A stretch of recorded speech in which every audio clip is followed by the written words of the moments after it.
राम राम। जय सिया राम। हमेशा की तरह मुझे पूरा भरोसा है आप सब बहुत अच्छे होंगे। और आज मैं आपसे एक ऐसी प्रॉब्लम शेयर कर रही हूँ जो पर्सनल होने के साथ साथ कुछ साइकोलॉजिकल टच भी लिए हुए है। तो शुरू करते हैं। ये रियल लाइफ स्ट्रगल, इमोशन और कैप्चर वाली स्टोरी। कुछ मंथ से मैंने म्यूजिक ऑनलाइन क्लास जो शुरू किया था। मुझे उन सर की सिंगिंग बहुत पसंद थी और मैं उन सर की बहुत बड़ी फैन थी। क्लास ज्वाइन करने के बाद वो सर कभी कभी अपनी पर्सनल बातें क्लास के बीच में मुझसे शेयर कर दिया करते थे। मुझे अजीब तो लगता था कि मुझे क्यों ये सारी बातें बता रहे हैं। मैं सेम एज की हूँ, तो शायद उन्हें फ्रेंडली फील होता होगा। और मैं एक गुड लिसनर भी हूँ, तो मैं सुन लेती थी। अभी कुछ दिन पहले मैंने उनसे म्यूजिक कैरियर ऑप्शन कंसल्ट करने के लिए कॉल किया था। तो उन्होंने कॉल पर मुझसे अपनी पर्सनल चीजें बातें बताई और 2 घंटे 2 आवर्स ले लिए और अपनी हर एक चीज मुझे बता दी। लाइक उनकी गर्लफ्रेंड के बारे में, लाइफ स्ट्रगल, पेरेंट्स के बारे में, उनकी पर्सनल प्रॉब्लम्स और गर्लफ्रेंड्स के साथ कितनी इंटीमेसी रही, वो सब कुछ उन्होंने बताया। कि वो कई सालों से घर छोड़कर अकेले रहते हैं और उनका कोई दोस्त नहीं है, सब लोग धोखा दे जाते हैं। ये सब बातें वो कर रहे थे और उन्होंने बताया कि वो खाना खाना भी भूल जाते हैं। 2-2 दिन तक नहीं खाते हैं। तो भरोसा हो गया था कि एक दिन और इन्हें एक लड़की चाहिए जो लॉयल हो, एक्सेट्रा। उन्होंने ये भी बात बताई कि उन्हें एक लड़की चाहिए जो लॉयल हो। यह सारी चीजें सुनकर मैं इमोशनल हो गई उनके लिए। और मैं थोड़ा एम्पैथेटिक टाइप इंसान हूँ। लोगों की प्रॉब्लम्स बातें ज्यादा फील करने लगती हूँ। कुछ लोग होते हैं। तो मेरे साथ यही हुआ कि मैं कुछ दिन उनके बारे में सोचती रही। और इस एक दिन की बात है, एक दिन की बात है कि मैंने नोटिस किया कि उनका अटेंशन भी मेरे लिए काफी बढ़ गया था। मैं जो कुछ भी मैसेज करती, कुछ भी बात करती, तो वह उसको बड़े क्वाइटली डील करते। 5-6 दिन ये चला। मतलब एक दूसरे से कनेक्शन और अटेंशन देना और इनकी बातों को रिप्लाई करना, ये 5-6 दिन चला। एक दिन अचानक हम लोग की बात हुई और मैंने उनको अपनी सिचुएशन शेयर कर दिया कि मैं आपके लिए काफी इमोशनल हो रही हूँ और आपकी सारी बातें सुनकर मैं बहुत दुखी हूँ और आपके बारे में ही सोच रही हूँ। ये सुनकर वो बोले कि बहुत लोग मुझे प्रपोज करते हैं, बहुत सारी मॉडल्स मुझे लाइक करती हैं, लेकिन इन सब में कुछ नहीं रखा। मैंने उनको क्लियर भी किया कि मैं अभी कंफ्यूज हूँ कि मेरे साथ जो हो रहा है वो क्या है। पर उन्होंने मेरी बातों को इग्नोर करके मुझे चिढ़ाने लग गए कि वैसी भी कुछ है, इश्क तो नहीं हो गया है। यह बात करने के 2 दिन बाद मैं समझ गई कि ये सब जो वो बोल रहे थे, इश्क एक्सेट्रा, वैसा कुछ नहीं है। मैं उनकी बहुत इज्जत करती हूँ और मैं इमोशनल हूँ। इस वजह से मैं इतना ऐसा फील कर रही हूँ। ये बात क्लियर करने के लिए मैंने उनको कई बार कॉल पर बात करने के लिए रिक्वेस्ट की, लेकिन उन्होंने मुझे हर बार इग्नोर कर दिया। तो मैंने उनको ये सब मैसेज में ही क्लियर कर दिया। बट उन्होंने कुछ खास रिप्लाई नहीं किया। इस बात का याद कीजिए, वो तुरंत रिप्लाई करते थे और अब वो रिप्लाई नहीं कर रहे। और अगर मैं कुछ प्रोफेशनल क्वेश्चन भी पूछती उनसे तो उनका मुझे कोई रिप्लाई नहीं आता। जब क्लास हुई तो मुझे क्लास में एक डांटा। मैंने आपसे बताया था कि सोलो क्लासेस थी, पर्सनल क्लास थी, तो सर और ये जो भी मोहतरमा है, यही दो लोग थे। तो क्लास के दौरान उन्होंने क्लास देने के बजाय उन्हें डांटा। बड़े बट आपने बहुत मैसेज कर दिया है और मैं तो अपने बाप को सीरियस नहीं लेता, तो मैं आपको की बात का क्यों सीरियस लूंगा। ऐसे करके मुझे बहुत डांटा। After that I feel very sorry. मुझे लगा कि शायद मुझे ही गलती हुई है, मैंने इस बात को ज्यादा बढ़ा दिया। सो आई से sorry. Simply he did not reply, मतलब सॉरी का भी उन्होंने रिप्लाई नहीं किया। आई थॉट कि कुछ प्रॉब्लम हो सकती है जिस वजह से उनका मूड खराब हो। तो 2 दिन तक मैं चुप रही। लेकिन 2 दिन बाद मैंने देखा कि उनकी कोई स्टोरी लगी हुई थी। तो मैंने जस्ट कुछ मजाक में एक दो मैसेज कर दिया कि उनका मूड कुछ अच्छा होगा, बिकॉज हम थोड़ा बहुत आपस में किडिंग कर लेते थे। So it's normal for us. But वो उस पर भी गुस्सा हो गए और उन्होंने मुझे ब्लॉक कर दिया।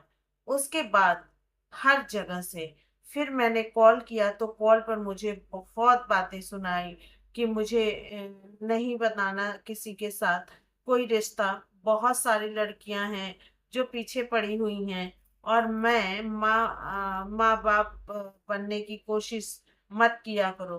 Don't care etcetera. कोई एक्सक्यूज मत दो कि कोई फीलिंग नहीं है।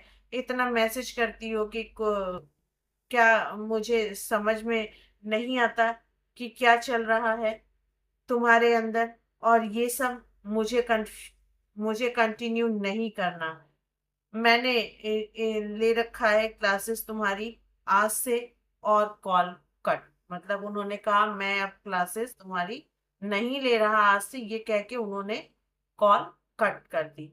मैं एक बात मेरी एक बात उन्होंने नहीं सुनी। उस दिन तो मैं समझ नहीं पा रही थी कि हो क्या रहा है। मेरी गलती है कि उनकी है। बस इतना समझ आया कि मुझे क्लास करनी है, बाकी चीजों से अब कोई मतलब नहीं रखूंगी। तो मैंने अगले दिन उनको कॉल लगाया और मैंने सिंपली सॉरी बोला कि मुझे माफ कर दीजिए, आगे से ऐसा कुछ भी नहीं होगा जिससे आपको हर्ट हो। सो आई वाज शॉक्ड कि बड़ी पोलाइटली उन्होंने मुझे बात की और कहा कि हाँ जी माफ कर दिया मैंने और अनब्लॉक करता हूँ अभी आपको। और बोले कि ओनली क्लास रिलेटेड बात करना। So I was agreed with him. लेकिन उसके बाद 2 दिन हो गए, उन्होंने मुझे अनलॉक नहीं किया। और जब मैंने फिर कॉल की अगले दिन तो रिसीव नहीं और कॉल पर ब्लॉक कर दिया। एफबी इंस्टा जो भी ऑप्शन था सब जगह block. Now I can't understand actually problem क्या है। पूरा टाइम मुझे लगता है कि मैं ही गलत हूँ। मैंने माफी भी मांग ली और माफ भी कर दिया उन्होंने, फिर भी अभी तक क्यों ब्लॉक हूँ मैं। I can't understand. ये पूरी स्टोरी मैंने अपने एक फ्रेंड को शेयर की थी। तो उसने बोला कि वह बंदा अनरिसिस्टेड है। स्टिल में कंफ्यूज की हुआ क्या है। नॉर्मली कोई क्लासेस होती तो मुझे इतना फर्क भी नहीं पड़ता, लेकिन मैं इस प्रोफेशन को लेकर बहुत सीरियस हूँ। और मैं नेक्स्ट मंथ प्लान भी बना रही हूँ कि मैं ऑफलाइन क्लास लूंगी और शिफ्ट हो जाऊंगी उसी प्लेस पर जहां पर वो क्लासेस है। But now everything is stuck. अभी मैं पूरी तरह कंफ्यूज हूँ। तो प्लीज गाइड मी, मैं गलत हूं या वो, and what should do now. I am मैं सीखना इधर ही चाहती थी, because he is fabulous artist. तो ये एक स्टोरी थी, और मैं इसे सम्मोहन कहूँ, अट्रैक्शन कहूँ, कोई साइकोलॉजिकल मैटर कहूँ, क्या कहूँ, क्योंकि ये जो भी बात है ये सिर्फ एक साइड से है।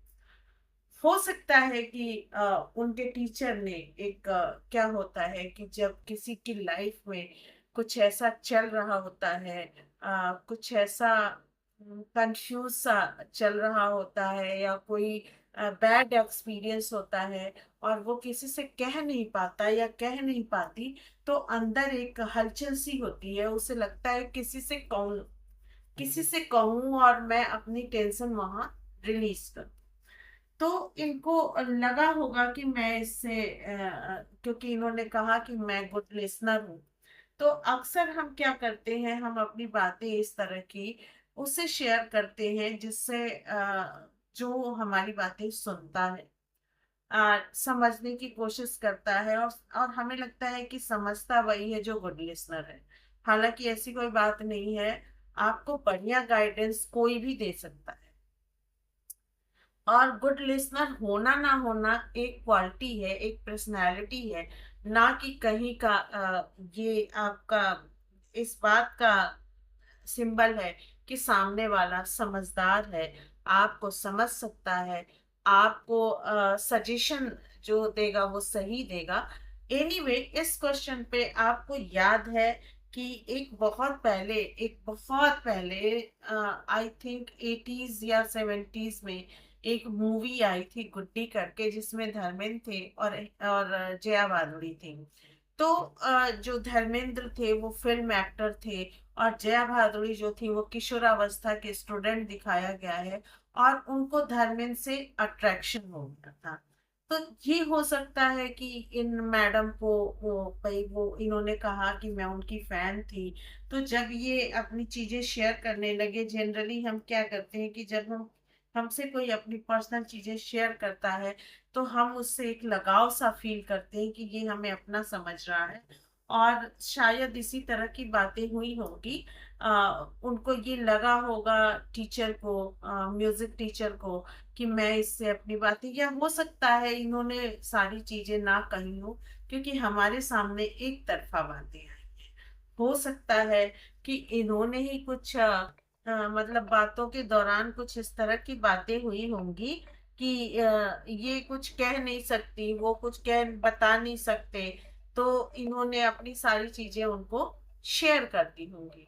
और अक्सर हम किसी ऐसे को ढूंढते हैं जिससे हम अपनी बातें शेयर कर सके। तो कुछ ऐसा ही हुआ होगा। और जब उनको ये लगा होगा, जैसे इन्होंने बताया कि मैं मैसेज करती थी, फिर मैंने उनको ये सारी चीजें बताई, तो उनको म्यूजिक टीचर को लगा होगा कि ये जो है वो इनकी लाइफ में एक अटेंशन चाहती है, या इस तरह का रिलेशन चाहती हैं।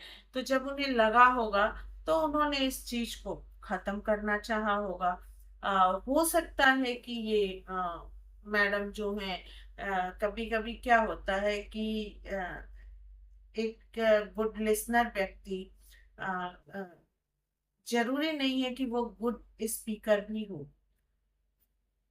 तो जब आप किसी की बातें बड़े ध्यान से सुनते हैं, समझते हैं, तो आपको उससे एक अट्रैक्शन सा हो जाता है, और इनको तो पहले से ही अट्रैक्शन था। इन्होंने ये बातें क्लियर की कि मैं उनकी बहुत बड़ी फैन थी। तो जब आप किसी को पसंद करते हैं थोड़ा सा भी, और आपकी उससे रोज बातें होती हैं, मुलाकातें होती हैं, तो वो रिलेशन एक लव रिलेशन में या फिर एक लॉन्ग टाइम रिलेशन में कन्वर्ट हो जाता है। तो हो सकता है कि उनको कुछ ऐसी इनसिक्योरिटी फील हुई हो, या इन्होंने ही कुछ इस तरह से उनके सामने अपनी बातें, अपनी कंडीशन, अपनी सिचुएशन रखी हो, कि उन्हें लगा हो कि ये तो गलत है, ये जो होने जा रहा है या जो ये होगा, ऐसा नहीं होना चाहिए समथिंग। तो हम ये कह नहीं सकते कि वाकई में बात क्या है। लेकिन एक तरह से अगर आप ये सोचिए, अगर मैं इन मोहतरमा की साइड से सोचूं कि ये पूरी टोटली फेयर है, तो ऐसा होता है जब आपके अंदर किसी के प्रति प्रेम की भावना जागृत होती है और वहां से आपको नकारा जाता है, तो एक ह्यूमन नेचर है कि रिजेक्शन उसको तकलीफ देती है, और वो वहां पे टूट जाता है रिजेक्शन से। और कहीं सामने वाले का लगाव एकदम दिल से है, एकदम सच्ची बात है, तो फिर उसका वो रिजेक्शन उसको प्रॉब्लम होने लगती है, एक साइकोलॉजिकल प्रॉब्लम होती है। तो कोशिश आपने हमने बहुत सारी ऐसी कहानियां सुनी है कि उसको वन साइडेड लव हो गया, या शुरुआत में तो दोनों ने एक्सेप्ट किया, बाद में एक पार्टी या एक व्यक्ति जो था वो उससे डिनाई करने लगा, और जब वो उससे डिनाई करने लगा तो सामने वाला डिप्रेशन में जाने लगा। क्योंकि रिजेक्शन एक ऐसी साइकोलॉजी प्रॉब्लम है कि इंसान का दिल दिमाग आत्मा सब सुन्न हो जाता है, भूख लगनी बंद हो जाती है, नींद आनी बंद हो जाती है, वो दिन भर रोने लगता है, कहीं भी बैठता है आंसू निकलने लगते हैं। तो ये एक साइकोलॉजिकल इलनेस का सिम्टम भी होता है। तो इसलिए मैं इनकी ही स्टोरी के माध्यम से आपको बता रही हूँ कि सिस्टियाँ कई तरह की होती हैं। प्रेम में भी हो सकता है, और लिव इन रिलेशन में भी हो सकता है, शादी के रिश्ते में भी हो सकता है, हर जगह हो सकता है। तो सावधान रहें, अपने आप पे कंट्रोल रखें, पहले सामने वाले को पूरी तरह से जज कर लें। ऐसा ना हो कि आप कहीं तो आशा कर रहे हैं एक अच्छे रिलेशन का, एक कंफर्ट जोन का, और आपको मिल जाए जिंदगी भर की एक परेशानी, जिंदगी भर की एक इलनेस, और आप अपने आप पे विन आ रहे हैं। बहुत सारी ऐसी कहानियां हैं, ऐसे कंडीशन है जहां लोगों ने सुसाइड भी किया। तो आज के लिए इतना ही। आज मुझे आपको फिर से कहना पड़ रहा है, सावधान रहें, सावधानी मेरी सुरक्षा है। राम राम, जय सिया राम, अपना ख्याल अ, सबसे पहले तो मैं उन सभी लोगों को तहे दिल से शुक्रिया करती हूँ जिन्होंने मुझे मेरे जन्मदिन की शुभकामनाएं दी, क्योंकि शुभकामनाएं आपको बहुत किस्मत से मिलती हैं और आपको भी पता नहीं होता कि कौन सी शुभकामनाएं आपके जीवन की राह बदल दें। दोस्तों, अब शुरू करते हैं आज की बातचीत। काल करे सो आज कर, आज करे सो अब, पल पल में परलय होते फिर काज करेगा कब। अंग्रेजी में एक कहावत है, देयर इज नो टुमारो, यानी कि कल कभी नहीं आता। तो आज का काम कल पर छोड़ने का क्या फायदा। आज की परिस्थिति का सामना करने को मुकाबले से उसे कल परसों, उसे अगले दिन या अगले साल पर छोड़ने या उससे दूर भागने